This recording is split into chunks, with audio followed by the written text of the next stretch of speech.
Vision leader visionary welfare that is CM Chandrababu Naidu అంటున్న అనిమిని రవినాయుడు నెల రోజుల పాలనపై అందించిన అద్భుతమైన విశ్లేషణ ఆయన మాటల్లోనే. చంద్రబాబు నోట తరతరాలు గుర్తుంచుకునే మాట, నాయకులం కాదు సేవకులం.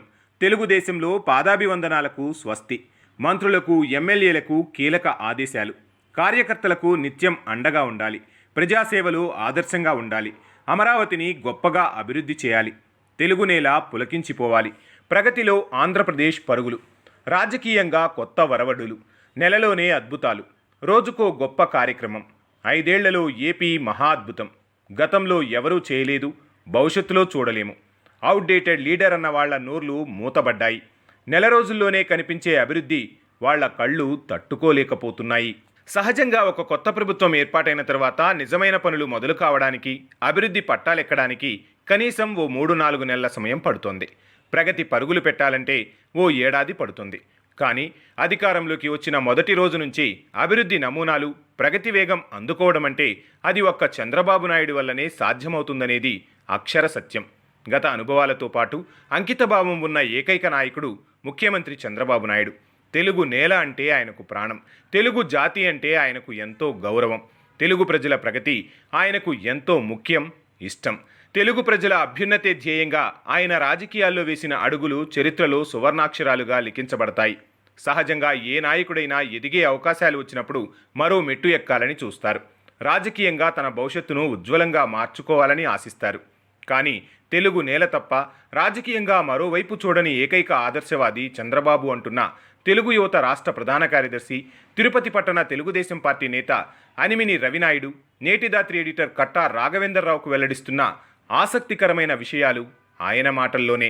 అధికారంలోకి వచ్చిన మరునాటి నుంచే తన పాలన మొదలుపెట్టిన ముఖ్యమంత్రి చంద్రబాబు నాయుడు తొలి రోజే 16,347 పోస్టులతో కూడిన మెగా డిఎస్సి వేసి ఎన్నికల సమయంలో నిరుద్యోగులకు ఇచ్చిన హామీ నెరవేర్చారు.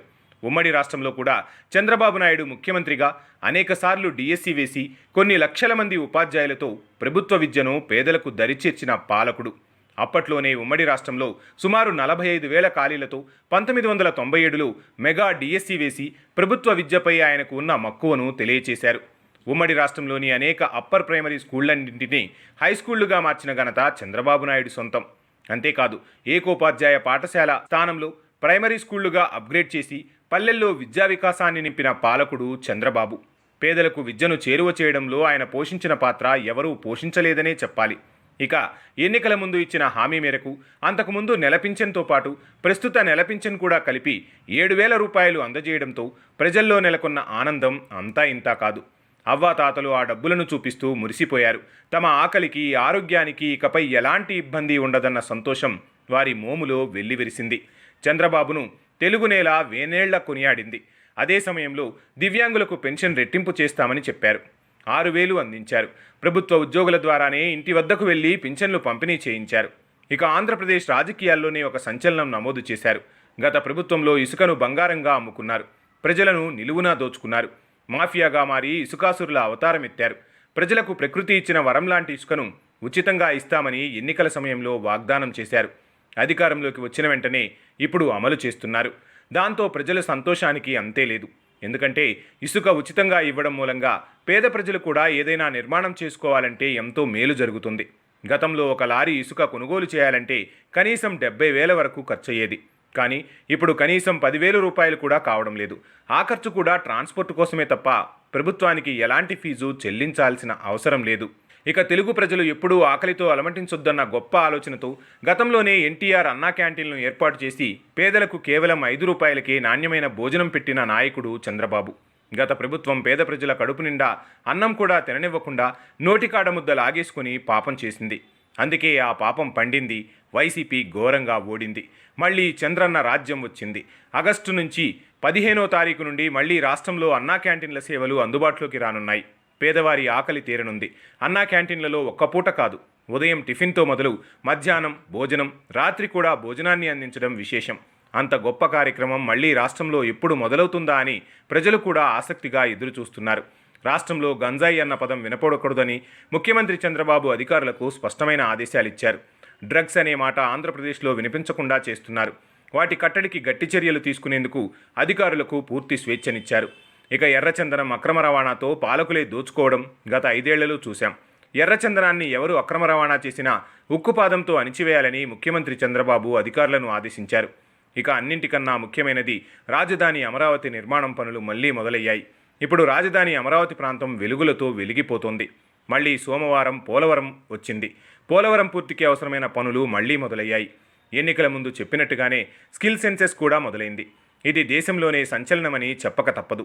ఏ కుటుంబంలో ఎంతమంది విద్యావంతులున్నారు, వారు చదివిన చదువేమిటి, వారికి ఎలాంటి శిక్షణ ఇవ్వాలన్నది నిర్ణయించి వారికి ఉపాధి అవకాశాలు కల్పించే బృహత్తరమైన కార్యక్రమం ప్రపంచంలోనే ఎక్కడా చేసి ఉండరు.